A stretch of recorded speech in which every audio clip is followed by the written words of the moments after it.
Okay, so hello everyone and welcome to this week's salon, our regular gathering to discuss careers and research topics in the field of dementia research.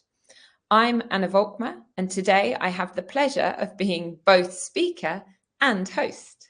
And this week we're exploring It's All About the National Institute for Health and Care Research, or NIHR for short, and the funding they offer for academics to support their careers and the research that they want to undertake. So to try and help explain all the variety of NIHR funding complexities, we've got Gareth O'Brien, who's Operations Director for the NIHR Research Support Service London at Imperial College London.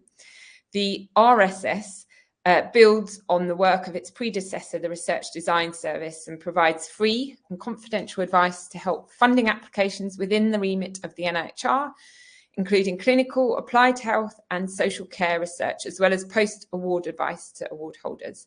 And I have certainly benefited from that. Indeed, Gareth knows all the details. And then you're going to hear from me about my experience of making use of NIHR funding through my PhD, Development Skills Enhancement Award and Fellowship, and a little bit beyond that. So here's how today's event will run. We're going to have 30 or 40 minutes where Gareth and I are going to each do a presentation. And after that, we're going to have a chat and take any questions to really dig into the topic, or perhaps just talk to one another, Gareth and I. We're pretty good at that. Once the talks end, and if time allows and you're still with us, the conversation will incorporate some more of the online chat.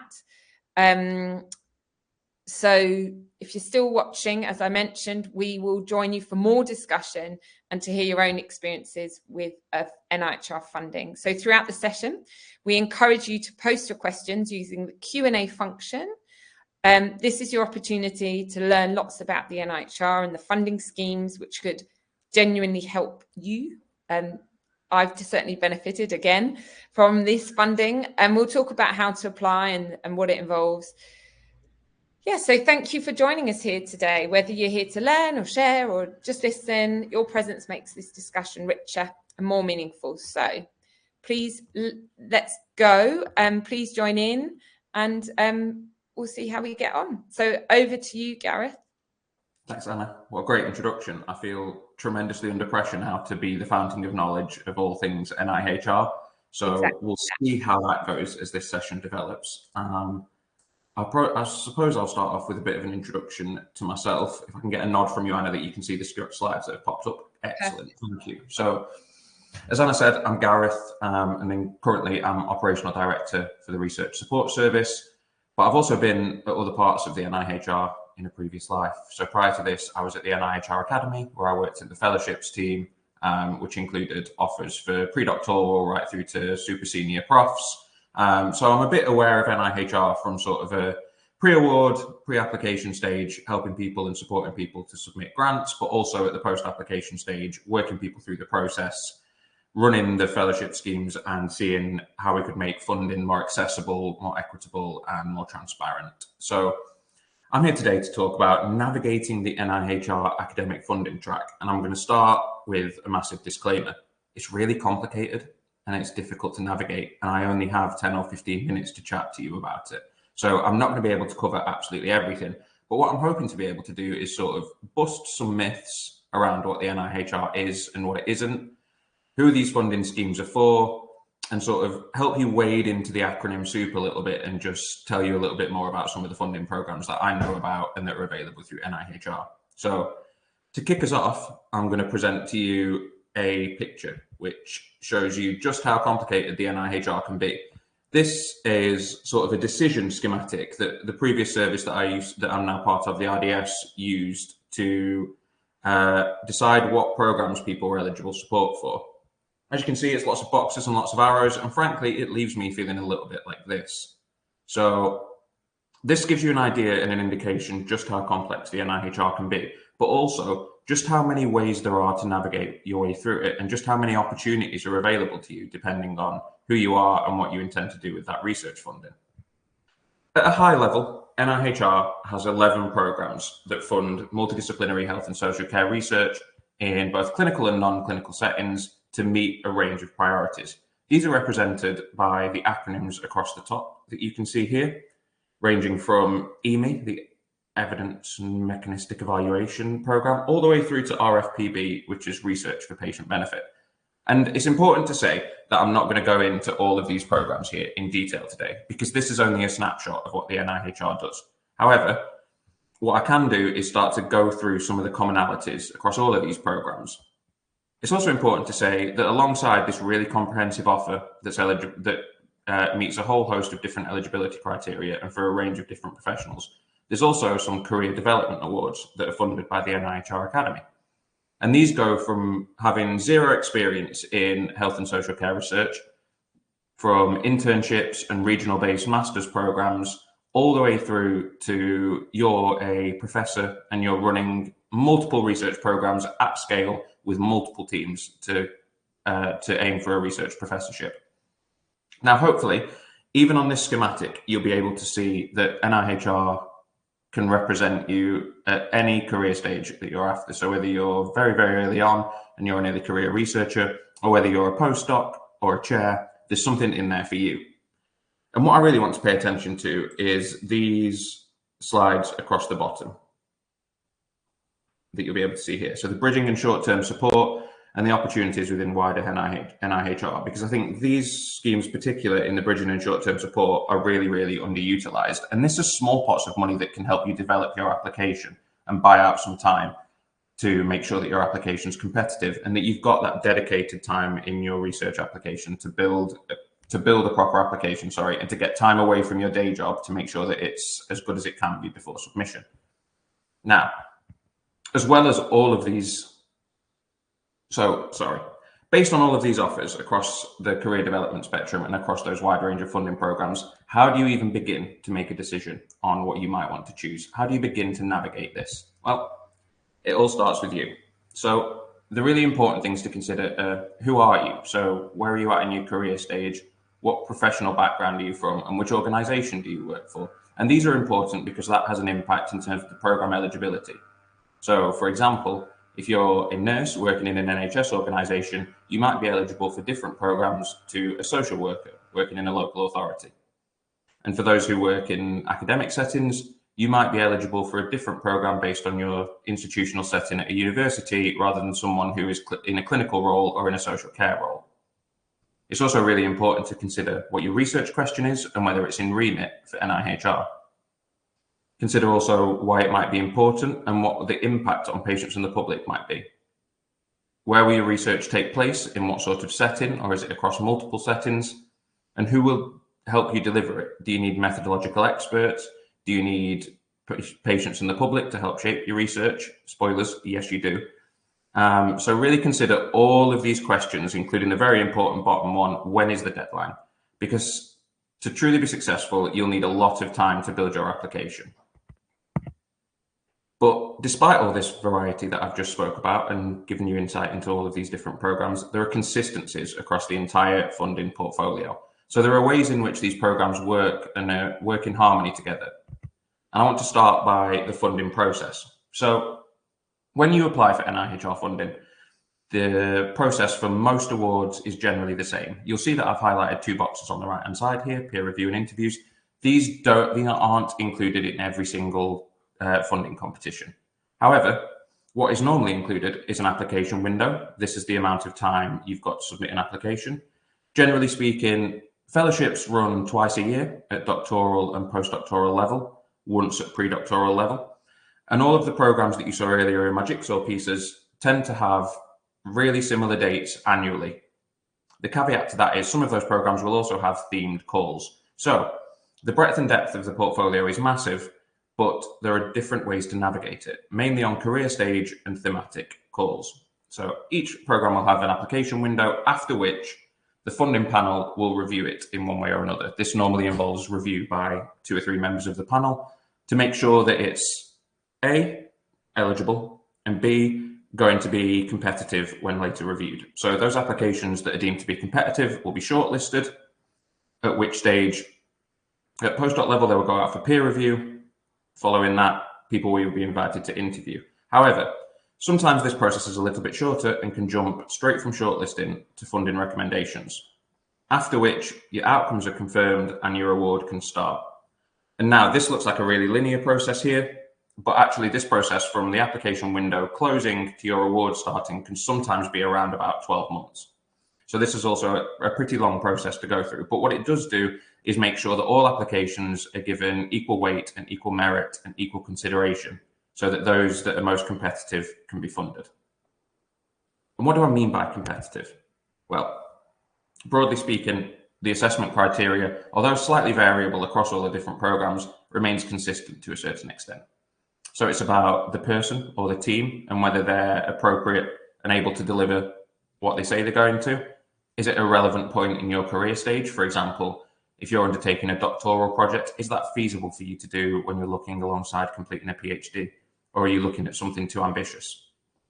The project itself, is it high quality? Does it have a feasible program with clear research questions and suitable methodologies? And importantly, is there some clear trajectory to patient and public benefit? It's also important that you're supported to complete your research. So NIHR is really thorough in reviewing your mentorship team, supervisors, and host organisation statements. And where relevant, if you've incorporated a training package, it needs to be bespoke, well thought out, and relevant to you. It doesn't all need to be based at your host organisation. In fact, NIHR encourages people to look outside their organisation nationally, but also look globally in terms of what the best training is for you to deliver on your research. A big part of that is value for money. So if something is funded, will it deliver value? But that doesn't stop you including costs for things like conferences, your entire research budget, any travel and subsistence, as well as patient and public involvement and research inclusion budgets. And I'm going to talk a little bit now about patient and public involvement and research inclusion, because these are absolutely fundamental to getting funded by NIHR. This is woven in throughout NIHR strategy. It's woven throughout all funding programs. And the expectation is that with regards to patient and public involvement and research inclusion, this is integrated into your entire research plan throughout all stages. So right at the very beginning, the research question and the design of that, how did you involve patients and the public in developing this research question? How did they help you shape it, and how is it relevant to them in future? And I think what's brilliant news in terms of development for NIHR is research inclusion is now a condition of funding as of November 2024. So prior to this, research inclusion would have been considered, but it may not have been a decision maker in terms of whether or not you were funded. And now it is. So you'll see there at the bullet points at the bottom that you'll need to demonstrate how inclusion is being built into all stages of the research cycle, right from initial question, but all the way through to the dissemination of your findings. And NIHR have included really comprehensive guidance on what this means to them and how research inclusion should be considered as part of the guidance notes for each of the programs that have been released. Now, as I've said, although it's quite a complex landscape to navigate, there are also common pitfalls within it. So this is based on an analysis of all of the programs that I spoke about earlier. So all of those career development awards and all of those 11 big funding programs that NIHR delivers. These are some of the common pitfalls across all of them as to why some applications are not funded and others are. So there's concerns around the methodological approach. It might be inappropriate. You might lack the expertise or training to deliver that methodology. For example, you might have a highly qualitative element to your research, but you're not a qualitative researcher and you haven't included any qualitative training in your research plan. And therefore, the NIHR might not be assured that you're able to deliver on that qualitative framework. It's really important to consider NIHR's remit. Broadly speaking, this is applied translational health and social care research. NIHR doesn't do any work involving animals or their tissue, and it also has quite a strong statement around biomarkers and how and when to consider biomarkers in research. Broadly speaking, that is, if you're looking for novel mechanisms, it might not be in remit. And if you're looking for things that have already been discovered, but you're looking to build on that knowledge, then that is probably within remit. In terms of the clarity of application, your research question, your aims and objectives might not be clear. It might lack detail or lack an evidence base.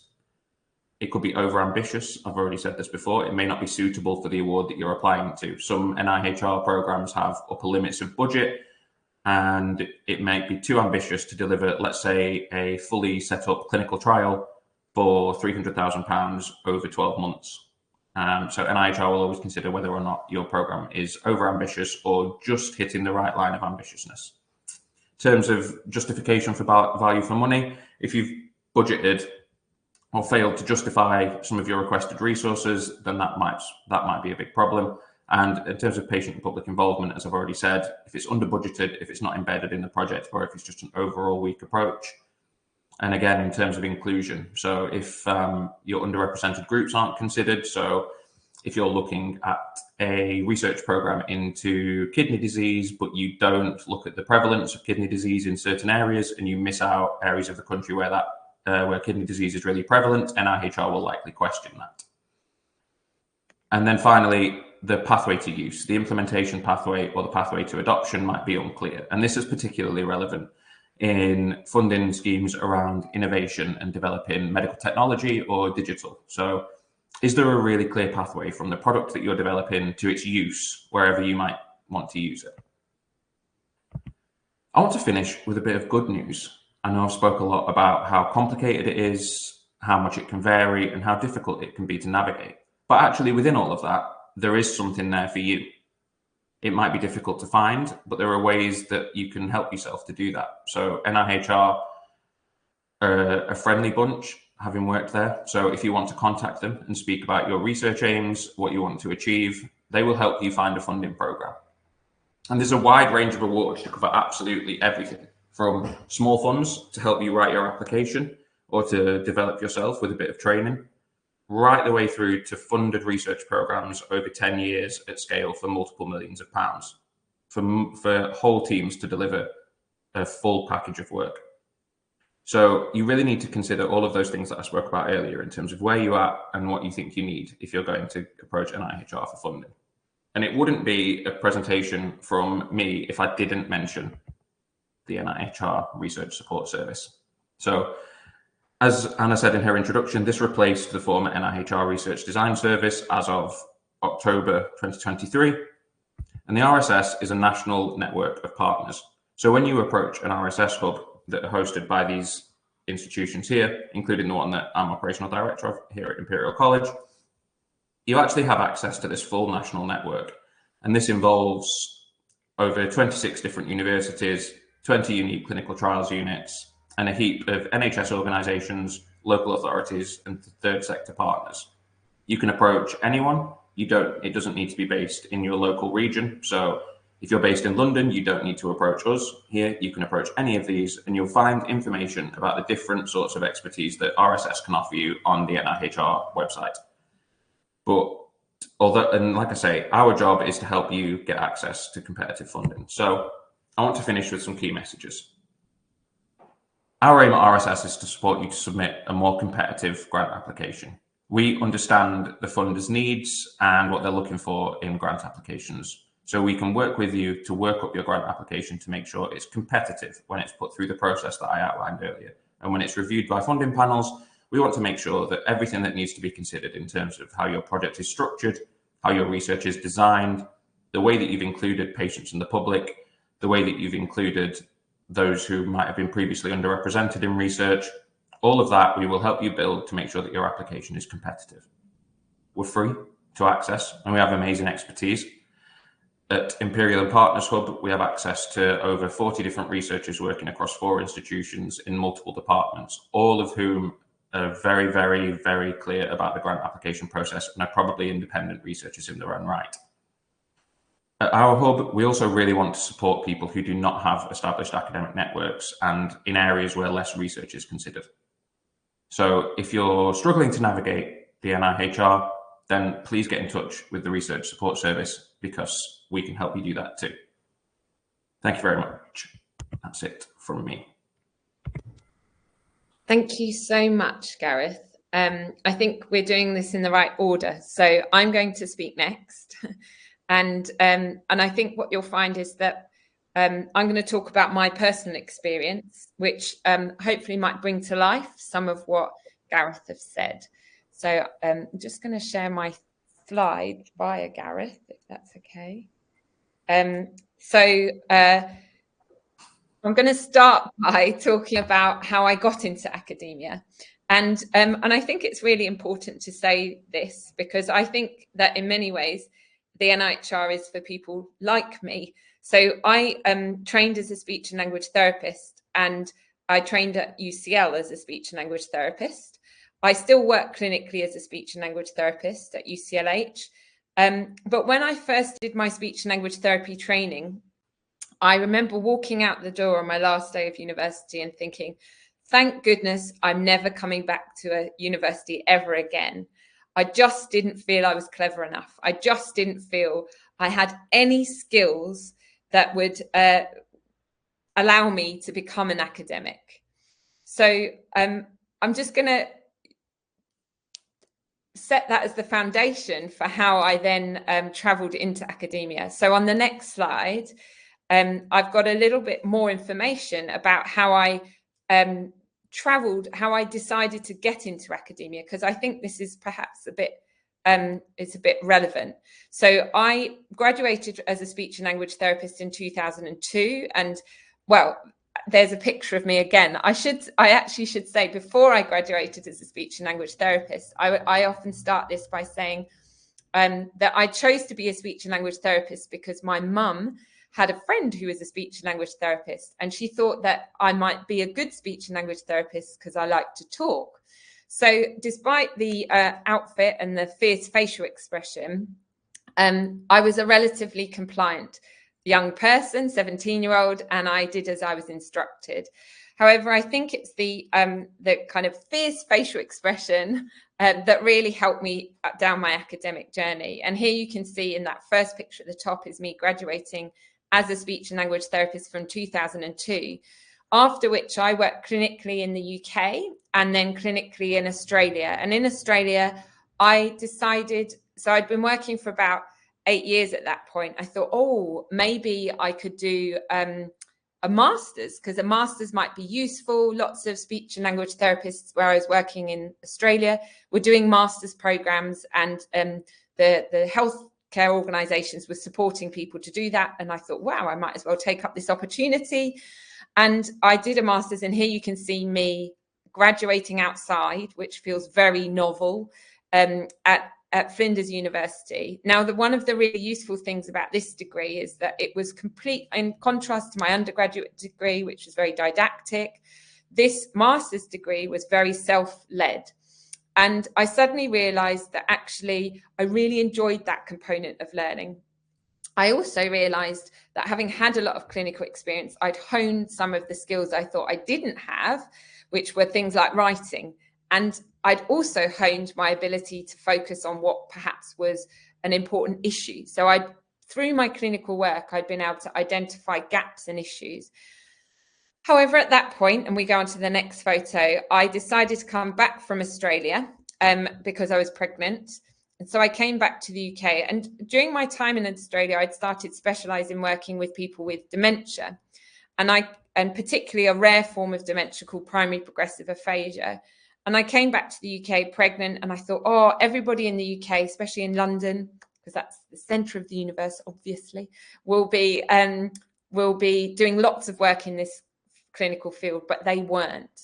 So while I was pregnant and at a bit of a loose end, I wrote an article for a journal magazine, a speech and language therapy practice magazine, about what primary progressive aphasia is and what speech and language therapists can do. And I was contacted by consequently by a book company, and a publishing company, and they invited me to write a book. So I hadn't actually thought much about my writing skills, but I had a go. I thought, well, maybe I could be a writer, because that's what I've always wanted to do since I was a young girl, that actually maybe let's have a go. So I had a go, and I realized that not only had I honed my writing skills, I quite enjoyed them. And through this process of writing this resource, I really was able to start seeing where the gap lay. And the gap here is that there was very little research on the role of speech and language therapy with primary progressive aphasia, especially around conversation.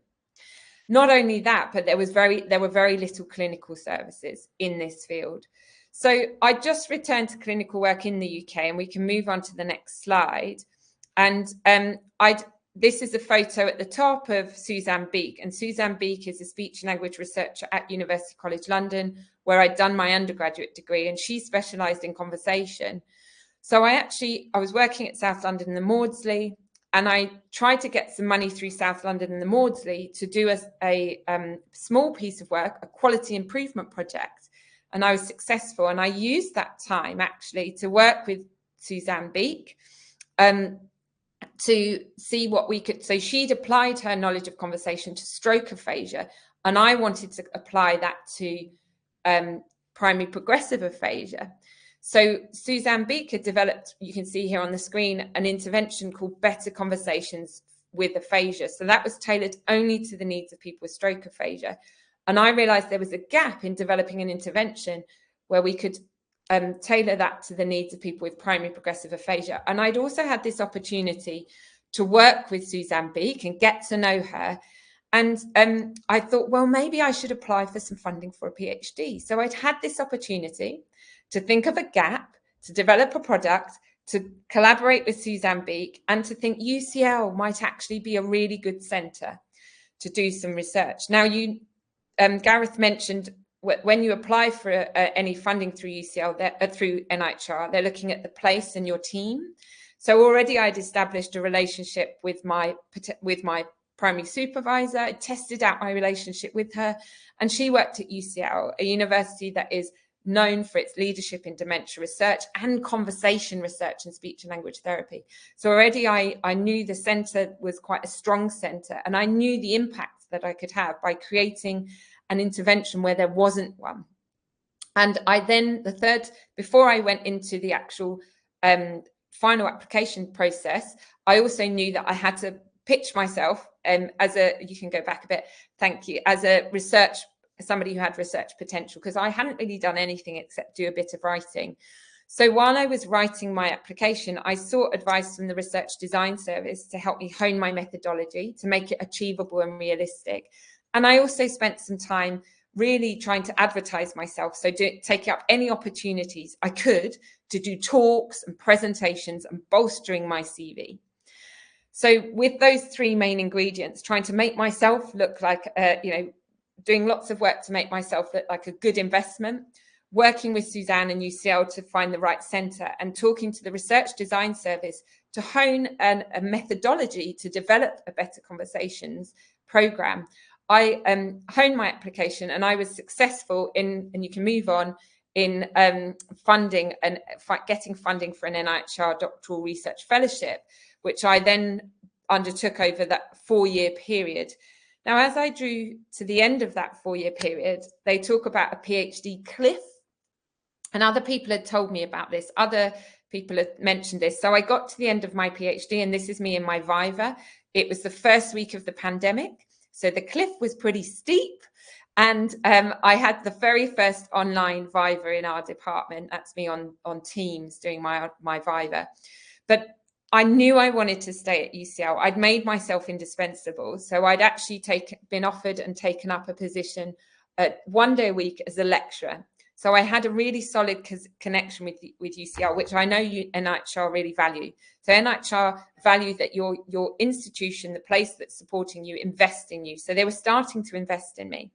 So the other thing I did, if you click on, is I'd also taken up a role, gone back to clinical. So I went to do my PhD part-time because I had kids, but I went back and added a bit of a clinical role because I knew I wanted to show how I could really have impact in my role as a speech and language therapist.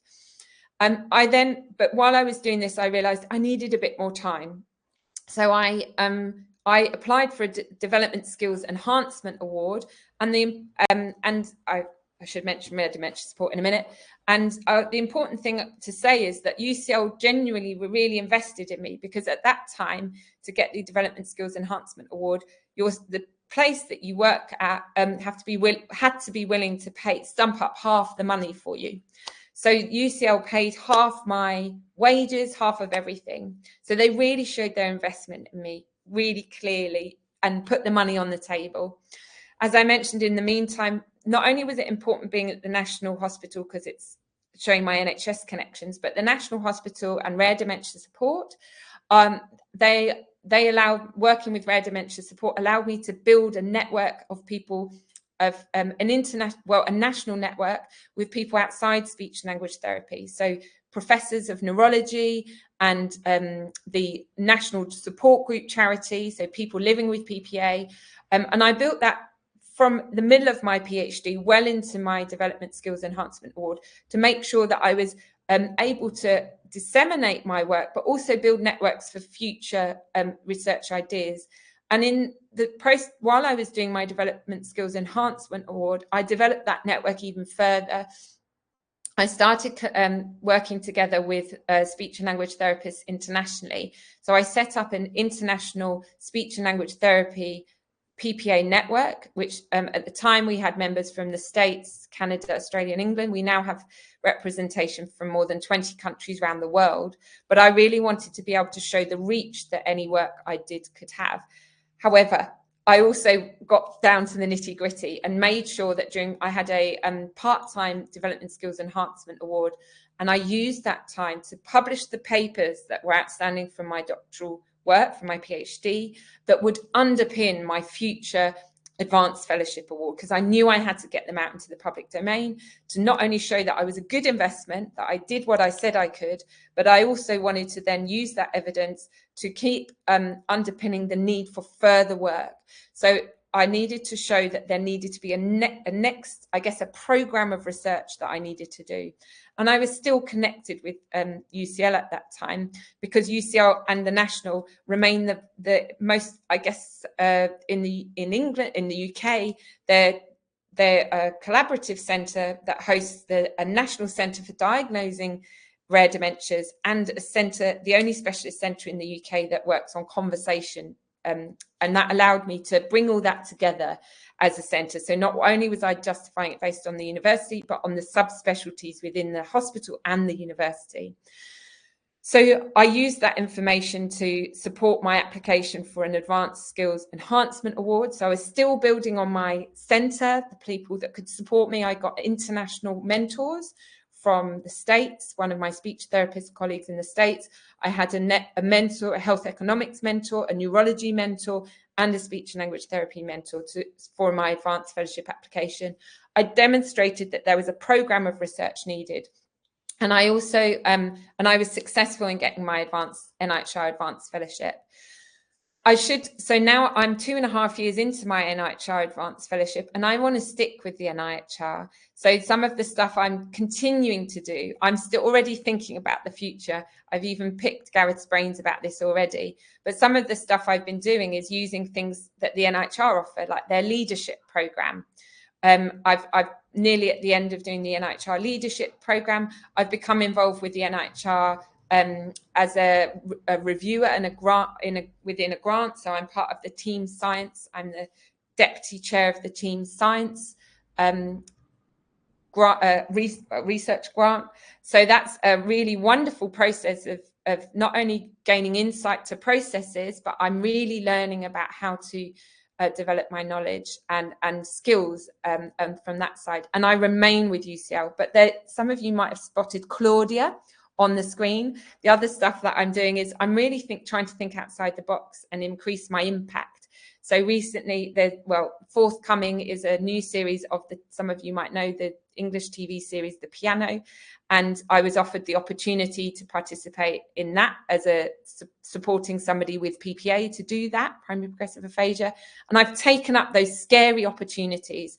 I've done a media fellowship. I'm helping the Royal College of Speech and Language Therapy lobby the government. We've got a Westminster event coming up.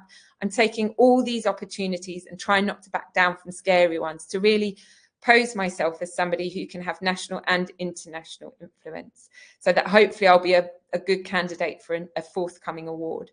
So just on my last slide, if we move forward, I've got 2 more slides. So if you click through, actually, Gareth, I just wanted to flag that it wasn't all rosy, and you can click through all these just to I've put lots of clicks on so you can really see that it isn't all rosy. And over that time, I've been turned down from several other awards, from several other grants, as well as NIHR. I was turned down at the stage 1 NIHR RFPB. I've tried the Alzheimer's Society with and had 2 grants applications turned down, one at the very final hurdle.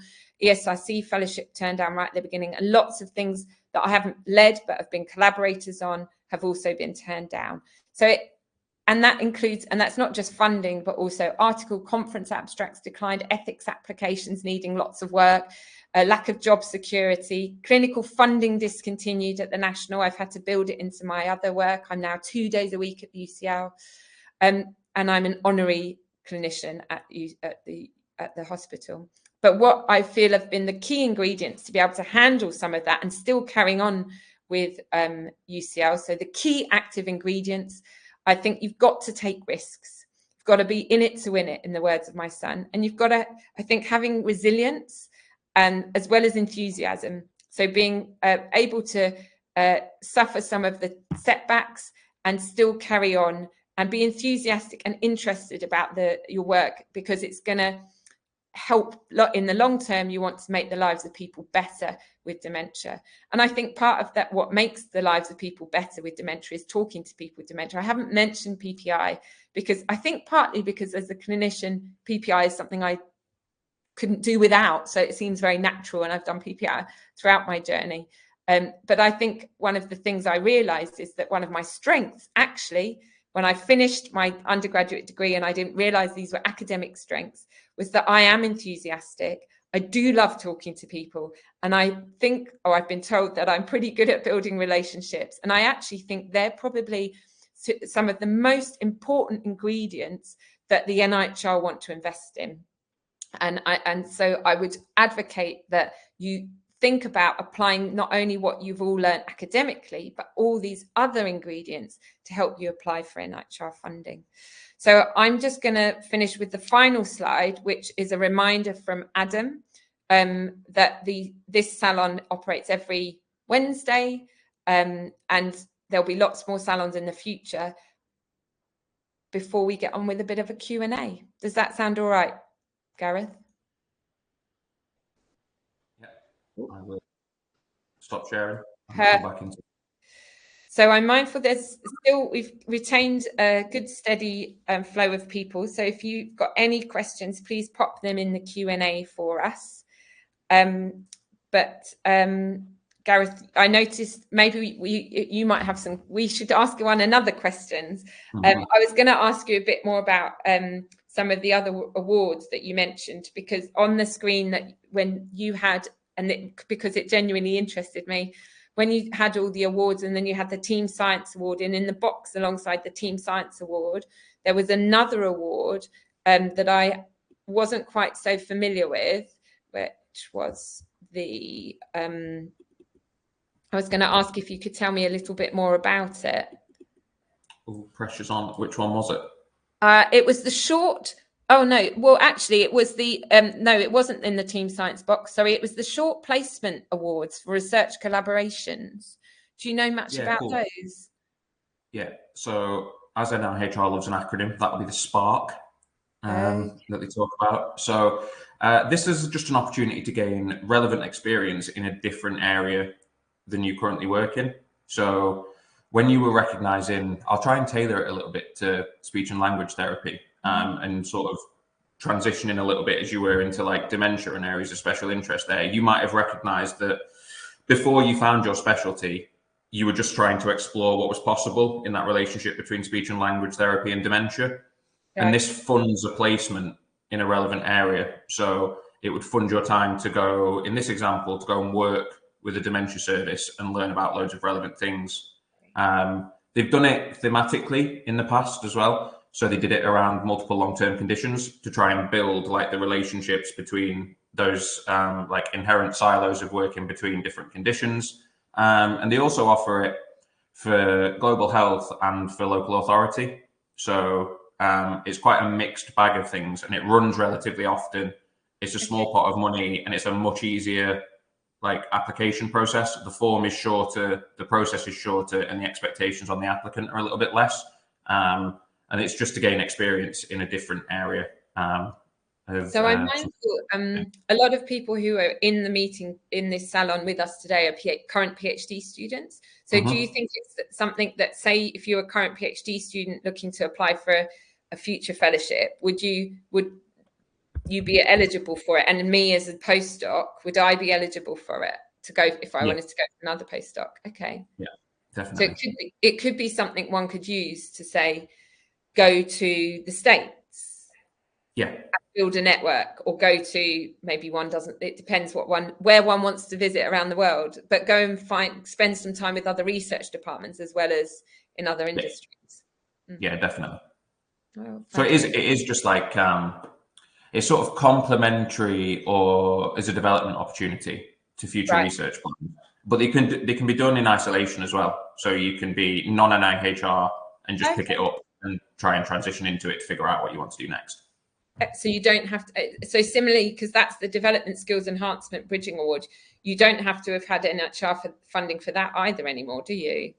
No, they got rid of that. And like for some behind the scenes chat, I was part of that conversation, and that was always like a limiting factor for people when they sort of finished a doctoral fellowship and wanted to go for something postdoctoral. But actually, sometimes that step up is quite big. And there'll be things that are outstanding from your doctoral fellowship that you didn't have opportunity to do, or that you don't feel got you in a place to submit a competitive postdoc. So that academy membership thing, to review that and come to a position where it wasn't necessary and it's open to all researchers, I think was just a really positive step. And I think they replicated that in smaller programs like the Spark too. Understood. And they've also made that tweaked the Development Skills Enhancement Awards. So I know I mentioned that my employer stamped up half my cost. That's not the same there anymore either, is it? No, and again, that's a reflection on UCL are an amazing employer with loads of money, but that's not the case for other NHS trusts or other universities. So it turned into a little bit of you were getting similar candidates and similar organisations because that was who it was eligible for, and the match funding became an issue at like funding decision making because those high power institutions would always match it. Whereas others would try the best, and it was difficult to compare like for like when a less research intensive trust was still offering 25%, which to them was an amazing commitment. So it was just an attempt to make it a bit more equitable. That makes total sense. Yeah, which is exactly what the NIHR is really honing in on, equity, isn't it? So that people from and I think that's why I feel so fortunate, because as a speech and language therapist, it's sometimes difficult to fit a certain grant funders' agenda. So I know that for some grant funders, the work I do developing interventions that are about supporting people to have better conversations and have better outcomes, better quality of life, isn't the top priority for funders who perhaps are looking for a cure or some kind of disease modifying intervention, which therefore means I'm not always in the running. Yeah, totally. And I think like you might seen it through, and I spoke a little bit about like themed calls and themed awards. So Research for Patient Benefit, as an example, do regular sort of underrepresented disciplines calls now. So they did that specifically for AHPs, and then recognized that actually by doing an underrepresented disciplines call for AHPs, they'd still not included everyone as possible. So they moved on to another one that wasn't for AHPs, but was for all the clinical professions that they'd missed as well. So I think you're absolutely right to say that NIHR are pivoting towards something more equitable. But it's really difficult to sort of level the playing field when, you know, but I think it's really important to say, and I don't think I said it enough in my talk, like you're not up against the other people in the application pool. You're just up against the best version of yourself. So like, it might sound like a really sort of like blue sky way of approaching looking at funding applications, but it's genuinely true, the processes that go on in the background. They're not saying, oh, this person doesn't have the same qualifications as another person that we've interviewed. They're saying, wow, this person's done a great job to get where they are based on where they're from. And they don't compare medical doctors with like medical doctors from high power trusts in London with nurses in Hull. They just compare where they are at the relevant stage of the career and if the research is going to do what it says they're going to do in terms of delivering impact. Absolutely. I'm mindful. I've just found that we've got some lovely questions in the chat, by the way. Well, a couple of comments. So Sabia has just asked me to repeat the name of the last funding program that I mentioned. So I've got an advanced fellowship, which is part of the, but there are other names for it as well, and which are, I think, a lectureship. Is that right? Yeah, there's a clinical lectureship as well for doctors and dentists, I want to suggest, although doctors and dentists are also eligible for advanced fellowships too. And it's probably worth saying, without offering too much, that NIHR are simplifying their fellowships offer quite extensively. So a lot of this stuff that sort of meant you had to really delve deep into your professional background to figure which pot you were eligible for will start to dissipate a little bit. And it'll be a little bit more clear just based on your academic training or your career stage, which pot of money you should try and go for. Absolutely. And then somebody else has talked about, Daithi has talked about, I think I've pronounced that correctly, apologies if not, has talked about patient and public involvement, and actually co-production being even better. And I completely agree that co-production is a wonderful process. And certainly I was going to just mention, so I built co-production into all of the work I've done. So the intervention I've developed, Better Conversations with Primary Progressive Aphasia, was actually co-developed by people with PPA, primary progressive aphasia, and their family members. And consequently, each of my research grants has come from conversations I've had. So for example, at the end of my, during my PhD, I had a PPI advisory group. And one of the things they said to me was, you've got to work from the top and the bottom. And so they said, how do we know that speech therapists offer these things? It's not out there. So they worked with me, and we built in a work package on developing a care pathway in my advanced fellowship. They also were saying some of the family members of people with dementia and the people with dementia had been in roles in their lives which were really useful, like finance and computing and law. And some of them were saying, you know, think of ways we could measure this internationally, Anna. Couldn't we collaborate internationally? So another work package we co-produced was a piece of work, an international piece of work with people with PPA and their family members, and researchers internationally, where we went through a consensus process to vote on the most important outcomes. So I would say, and it's incredibly powerful. So when I went to my interviews, it was, so advanced fellowships are for individual awards for the individual person, but it made me feel much more confident, I have to say. And it was a really powerful thing to be able to say, I didn't dream this up. This has come from what people have told me is going to be valuable. And it was really, it actually, when you're faced with a room of 18 people, which is what happens in NIHR interviews, it was really useful to have that support and backing, which was not about what I thought, but actually what I know people have told me was actually what they wanted and was going to benefit them in their real lives. Having said all that, that was my journey. But now as I sit on a panel for the Team Science Awards, if we see a team that doesn't, every team we look at, if they have a co-researcher on that award, because the Team Science are team applications, and if they don't have a co-applicant who's a person with dementia, or a PPI representative, it really concerns us when we're evaluating their applications. So I think if you are able to, having a PPI representative on as a co-app is incredibly valuable, because the NIHR will be onto you if you don't, unless it's an individual one. Is that fair? Yeah, I think that's totally fair. And I think it just represents like the journey that NIHR is on through PPI, because I think even compared to like my initial experience of looking at fellowship applications 5 years ago, what used to score a 5 or a 6 now scores a 3, because like we understand now so much more what great patient and public involvement looks like at various levels. So I think the standard is higher, but that's because researchers are delivering amazing standards now when they come into interview, right? So like it's not an agenda driven by NIHR, it's driven by researchers pushing the boundaries of like what true patient and public involvement is. So some of the stuff that you see now, wouldn't have been common at all. Like the expectation for a public co-op is like levels above just making sure it was costed correctly, which tended to be the issue sort of several years ago. So I think it's just a massive journey that they're on. And I hope that that's the sort of place that they go to with research inclusion as well, now that it's a requirement of funding rather than something that just needs to be part of your overall application.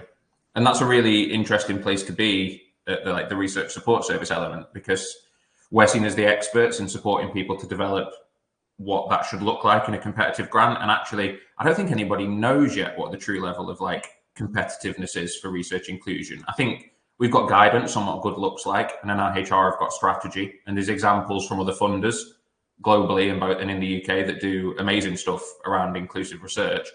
But for the NIHR to require it as a condition, start scoring it, really gives power to being able to look at retrospective applications and say, actually, thematically, this is what good looks like. And this is the sort of message we can put out there around our expectations for stuff like inclusive research. So I'm hoping to see that transition in the way that PPI has over the past sort of 5 to 10 years as well through that lens. Can you give us some hints? What are those themes? I think it's much more around I think Gareth summed it really up nicely in the chat and said nothing about us without us. So have you actually engaged with the public, engaged with the population that this research is meant to represent? I think on a really basic level, I've seen applications, and I spoke about it as an example because it does come through a lot, where people are considering a particular disease or a condition, but haven't gone into those areas where it's prevalent. They've just gone into the areas that are local to them. And so are they really accessing the problem? And then I think a lot will be to do with study recruitment, participant recruitment around, there's a whole mixed bag of phrases around underrepresented, underserved, hard to reach, whatever that terminology might be. But I think fundamentally it just means are you including the right people in your research? Is it that it's going to be relevant for in the future? So they're the sort of things I think at a high level, but and then obviously you get into things like diversity, what should good diversity look like and how have you come up with that figure? So for a really big study, are you using something like UK census to get an idea of what a diversity mix should look like in your application? Or if you're doing it in a local community, is the final sample that you're going to look at participant-wise representative of that community? If you live in a majority ethnic community, is that what your sample looks like? Or have you somehow managed to recruit loads of white people and you've not quite hit the nail on the head in terms of inclusion there? So that happened to me in my award, because primary progressive aphasia is a rare dementia, and unfortunately the majority of people who are diagnosed are from more upper socioeconomic English speaking groups. And then, of course, the people who get through to participate in research, as in terms of PPI, perhaps are even more skewed to that group. And it had come, I was asked about that in my interview, in my advanced fellowship interview. But I talked to my PPI group, and I put it in my application, is that we recognise this as a barrier. So whilst it wasn't a key component of my research work, my PPI group and I have done our own work and applied for a small other funding. So we applied for a couple of £1,000 through the UCL Equity and Brain Research Group. And we've been doing some interviews with people who have rare dementias, who are from linguistically and ethnically diverse backgrounds. So we could really address that. So I feel much more equipped now. But I was able to say that. But I'm really glad I was questioned on it as well. But it is tricky because actually there is no one. So I had to really think about it. And that's an okay answer, right? Because you know that that's the answer. It's when you're unprepared to be challenged and you don't have it. And I think there's nothing stronger in those interview settings than when you're challenged on something and you go, yeah, great question, but here's the answer and here's how I know. And a lot of that is public engagement, involvement, or working with the people that it actually matters for. So yeah, and you see that come up in interviews all the time.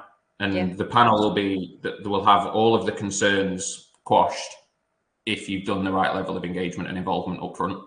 Yeah, absolutely. And I think it's actually really good to hear you say this, Gareth, because although that's what I'd heard from, I thought about and spoken to people about, people with dementia and their families about, and some of my colleagues, the fact that it's not just the odd researcher's experience, but that can happen across dementia. I think in particular, as we're talking about dementia today, I think that it is hard in dementia to get diversity within PPI. And I know that's going to be such a focus of some of those interviews.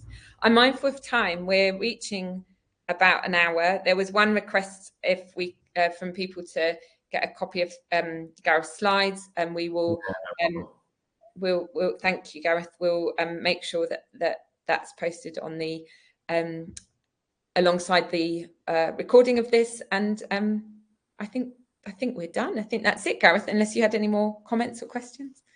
No, I think it's important to put a time limit on, otherwise you and I will just chat. We like that. Yeah. Might be entertaining for you and I, but probably for the length of time that Adam needs us to talk, probably all right. I agree. Well, thank you. It's been lovely to see you. And thank you to the people who are still with us. But Gareth, I'll see you in a week or so. You will, yeah. Thanks for having me. And thanks for Adam. Thank you. You too. Thank you. Bye, everyone.